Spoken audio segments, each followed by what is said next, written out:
하나님의 말씀 봅니다. 하나님의 말씀은 시편 제90편. 오늘은 8절, 9절, 10절에 있는 말씀입니다. 시편 90편 8절, 9절, 10절에 있는 말씀을 우리 같이 봉독을 하겠습니다. 8절. 주께서 우리의 죄악을 주의 앞에 놓으시며 우리의 은밀한 죄를 주의 얼굴빛 가운데 두셨사오니 우리의 모든 날이 주의 분노 중에 지나가며 우리의 평생이 순식간에 다하였나이다. 아멘. 우리 10절까지 올릴까요?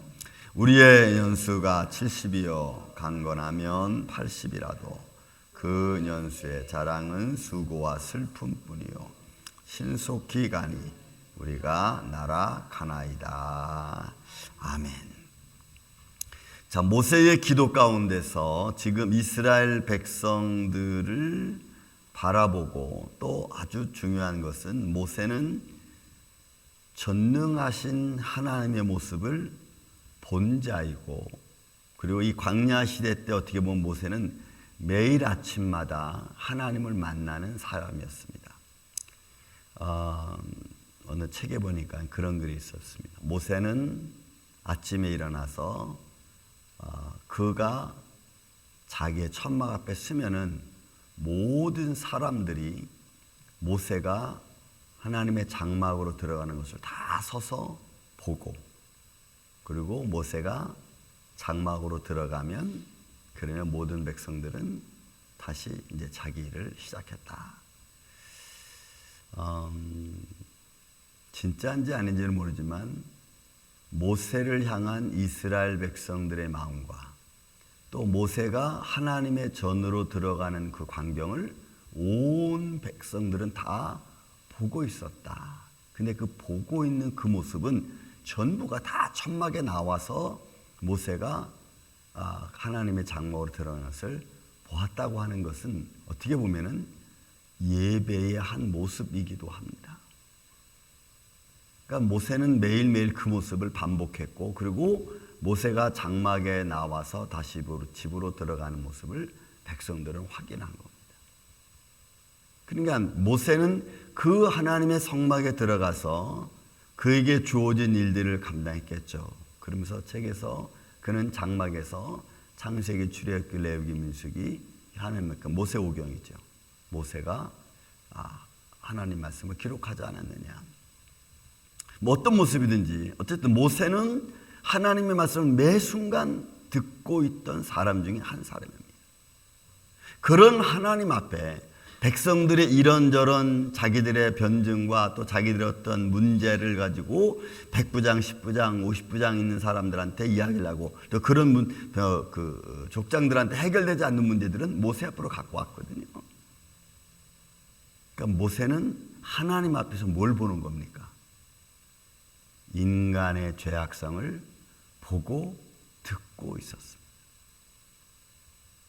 그러니 그 많은 백성들이 매일매일 오늘은 이런 문제, 내일은 저런, 또 지나간 문제들은 또 이런 문제, 저런 문제를 100부장 또 50부장, 10부장한테 와서 문제를 제기하고 그 문제를 해결받고, 거기서 해결되지 않는 문제는 모세가 와서 듣고 또 해결해주는 이런 모습에서 결국 인간의 분노와 인간의 죄악성이 하나님 앞에 있음에도 불구하고 그들은 그 하나님 앞에서 자기들의 욕망을, 자기들의 의견을, 또 자기들의 욕심을 서로 의논하고 토론하는 그런 모습을 적나라하게 보고 있었어요. 모세는 그 모습을 보면서 지금 아마 이 8절과 9절에 있는 말씀, 또 10절에 있는 말씀을 아마 생각하지 않았나 싶습니다. 한번 보세요. 주께서 우리의 죄악을 주의 앞에 놓으시며, 하나님 앞에, 하나님의 장막 앞에, 하나님의 구름기둥과 불기둥이 있는 그 앞에 인간들은 자기들과의 관계성, 자기들과의 죄악을 낱낱이 털어놓습니다. 이 사람이 오늘 나한테 이렇게 했습니다. 아닙니다. 이 사람이 나한테 이렇게 했습니다. 자기들의 죄를 막 서로 토론하는 거예요. 그런데 그렇게 이야기하고 있는 그 백성들의 죄성을 하나님은 듣고 계시고 보고 계시고, 그리고 모세에게 지혜를 주셔서 판결하게 하시는 그 모습, 어떻게 보면 좀 우스운 것 같습니다. 영원하신 하나님 앞에 백성들이 와서 또 그거를 하기 줄이 서 있었을지도 몰라. 쫙 줄이 서서 모세의 판결을 기다리는 사람들.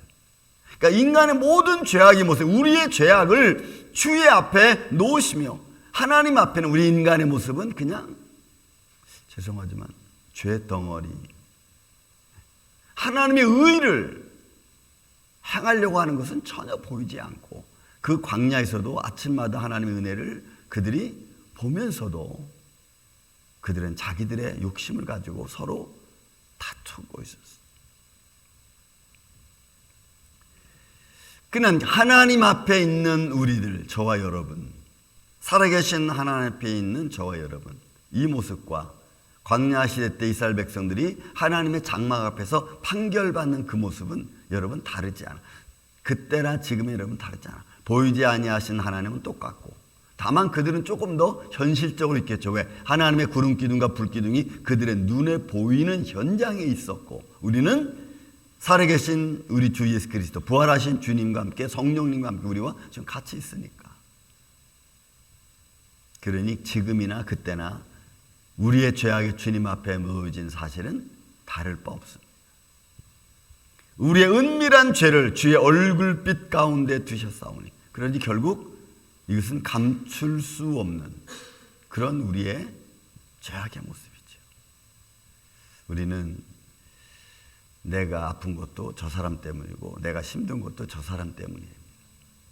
나 때문에 힘들었고, 내가 잘못해서 아프고, 내가 잘못해서 어렵다고 생각하지는 않습니다. 다 내가 아픈 것도 저 사람 때문이고, 내가 잘 안 되는 것도 저 사람 때문이고, 내가 문제를 당한 것도 저 사람 때문이고. 우리는 이런, 어떻게 보면은 에고이즘, 자기중심적으로 사고를 하다 보니까 나는 잘못한 게 없는데 내 주위 환경이 나를 힘들게 하고 아프게 하고 병들게 한다는 거죠. 그러니 그런 모습을 하나님 앞에 사람들은 그냥 자연스럽게 말하는 거예요. 그러니 우리 은밀한 죄, 이런 바꿀 수 없고 감출 수 없어. 그냥 다 주님 앞에 나타나고 있는. 사람은 몰라도 하나님은 다 보고 계시는 줄로 믿습니다. 그러니 여러분, 그런 인간들 앞에서 모세는 또 뭘 봐요? 인간의 죄악성 때문에 하나님의 분노를 받죠. 모세야, 너 잠깐 피해 있어라. 내가 이 백성들을 다 죽이고 내가 너로 새로운 민족을 이루겠다. 하나님의 분노를 봤어요. 아주 분노하신 하나님의 모습을 봤어요. 사람들의 날은 정말 하나님이 한번 후 불면 다 없어질 것 같은 그런 존재임에도 불구하고 인간은 모르는 거예요. 근데 모세는 아는 거예요. 그러니까 여러분, 아는 자와 모르는 자의 차이는 너무 달라. 모세는 하나님이 충분히 그렇게 하실 분이라는 것을 모세는 알아요. 그러나 백성들은 몰라.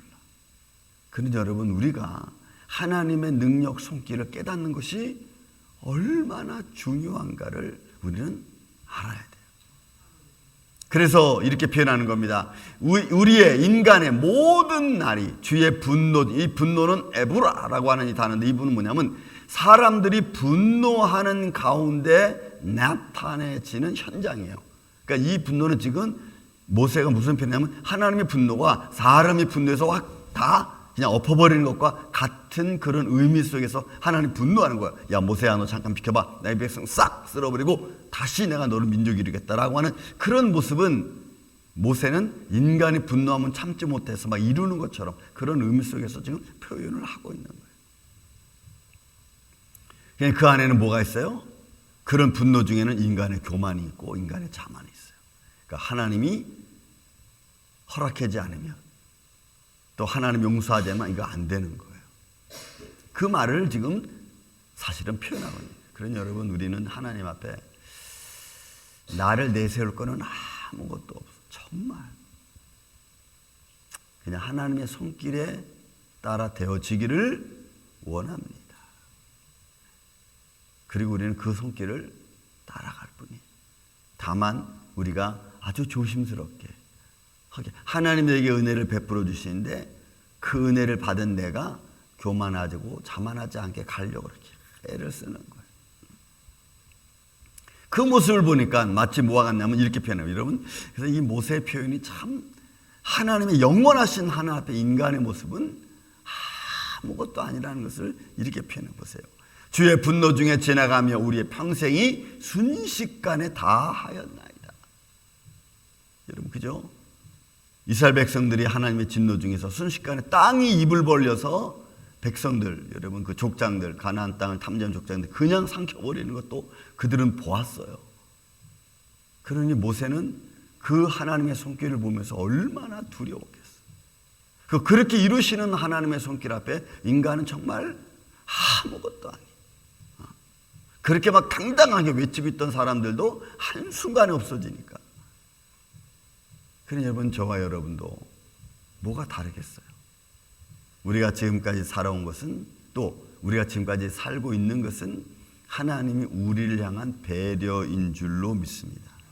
하나님이 우리를 사랑하시는 사랑의 배려입니다. 그러면서 표현합니다. 우리의 연수가 70이고 강건하면 80이다. 이게 인간의 어떻게 보면은 거의 마지막까지 오는, 거기까지 하나님이 참아주시고 기다려주시는 하나님의 모습. 그러나 그 연수는 그동안 살아오는 그 과정은 다 아픔과 슬픔. 그죠? 그래서 전도서 기자가 말하는 거예요. 인생에 살아가는 모든 날 중에 하나님이 노고를 주셨고, 그 노고 가운데서 수고하고 애쓰는 것은 그것은 인간의 모습이고, 그나마 즐거운 거고 그나마 감사한 것은 하나님 그 수고와 노력하는 그 가운데 슬픔 중에 하나님이 사랑하는 아내를 얻어서 낙을 누리는 것, 그건 하나님의 축복이다. 근데 그 축복까지도, 그 수고와 슬픔 중에서 주신 그 사랑의 아름다운 모습까지도 인간은 자기들의 욕망으로 막 쥐었잖아요. 욕망으로. 그래서 막 갈라지고 서로 죽이고 살리니 많이 뭐 이런 말. 사랑으로 이 아침에 성도 여러분, 여러분들의 가정은 여러분들의 수고와 슬픔, 아픔 가운데서 아름답게 열매 맺는 행복이 가득한 여러분 가정 되시기를 주의 이름으로 축원을 드립니다. 그것이 우리에게 준 가장 하나님의 기쁨의 선물이에요. 그래서 가정이 믿음으로 세워지는 게 여러분 너무너무 중요해요. 예수 그리스도 부활하신 주님을 중심으로 해서 서로 사랑해주고 서로 위로해주고, 또 그런 가운데서 하나님의 의를 이루어가는 것은 가장 축복된 모습인데, 우리는 그런 모습은 잊어버리고 자꾸 인간의 욕망, 욕심, 자기의 이런 걸 드러내려니까 그거 마지막 주신 것까지도 우리는 누리지 못하고 힘들고 어려움. 사랑하는 오늘 이 아침에 예배자 여러분, 우리 임마누엘 장로교회 성도 여러분, 우리 가정, 여러분들의 가정, 우리 교회는 이런 많은 힘들고 어려운 과정 속에서도 그나마 말씀으로 좀 세워지는, 그래서 믿음의 유산을 남기는 이런 복된 가정으로 승리해 나가시는 이 하루 또 되시기를 예수님의 이름으로 축원을 드립니다. 사랑과 은혜가 많으신 아버지 하나님, 우리의 연수가 70이고 강건하야 80이라고 성경은 이야기합니다. 이는 모세가 인생을 바라보고 영원하신 하나님을 바라보며 선포한 말씀이기도 합니다. 영원하신 하나님 앞에 우리 인생의 존재는 그야말로 먼지에 불과합니다. 아니, 먼지보다도 못합니다. 그럼 우리들에게 오늘도 은혜를 베풀어 주시고 또 참아주시고 기다려주시고 우리를 배려해 주시는 것 주님 감사합니다. 그 은혜의 손길 안에서 오늘도 우리가 행복을 누리게 하여 주시고, 그 은혜의 손길 안에서 수고의 열매를 맺을 수 있는 복된 인생 되게 하여 주시옵소서. 어둠의 세력 틈타지 말게 하여 주시고, 하나님의 사랑이 오늘도 우리의 삶에 흘러넘치는 복된 인생, 또 저들의 기도가 하늘보다 울리고 남는 복된 인생 될 수 있도록 주님 역사하여 주시옵소서. 주님 감사합니다. 오늘도 이 아침부터 잠때 드는 순간까지 우리와 동행하여 주시옵기를 원하옵고, 우리의 기도가 이루어지는 복된 한 날 되게 하여 주시옵기를 원하오며, 사랑이 많으신 예수님의 이름으로 기도하옵나이다. 아멘.